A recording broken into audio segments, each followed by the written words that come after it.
Hello, this is Paul, and I am on the next lesson here with Unit 10. We're on Part 2, and I am going to be talking about a color scheme here. What we're referring to, if you have come to our computer lab, there are several of the computers that has a slightly different appearance from the others. However, they do work very similar. Now, what I'd like to show you is how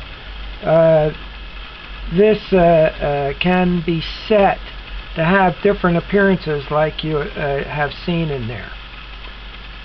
We have going back to our properties menu from the desktop, and we are going to select the tab marked Appearance. In this Appearance tab, we get to see what rough diagram of what the different windows look like, including the push buttons. Now, this is where we're going to be able to make a selection of easy changes on it to get your computer to look more like you want it to look like. So one thing I want you to look at is on this selection here, the windows and buttons has a selection. If you should be able to use that down arrow button and be able to see the few choices you have. It includes Windows Classic Style, Windows XP Style, and Default Blue.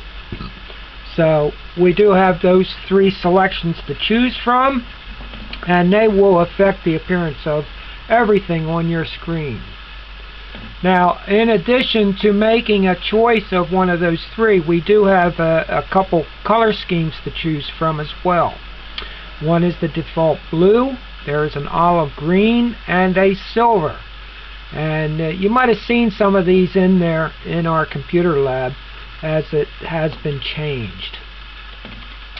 Now, here's an interesting thing that really attracted my friend who has an eyesight problem, and to be able to use a larger font on the names of what each display is on her desktop, that she's able to read the words underneath each font much easier. So we do have three selections: of normal, large fonts, and extra large fonts. And you might try different sizes since different monitors have different resolutions. This will be different on various machines. Over here we have a push button that gives us special effects. And if we went in there, we would be able to have our menus scroll down or fade in, or a couple special things that can be done. And if you're interested to go in there and see what it's about, feel free to experiment and go ahead and do it. Now, when you do make changes on the desktop, you can always, if you're not sure that's what you want, you can always cancel. When you press the cancel button, it will go back to the desktop, and you'll keep your machine the way it was. However, when you make changes and you press the button down there to make changes, be sure to press the let me back up there, be sure to press the apply button, which is right here, and the changes will be made. Once those changes are made, you would have to change these settings back to what you really want, and save it again. So once you're done with everything, you can press the OK button. It'll close down the window, and you're back to normal operation.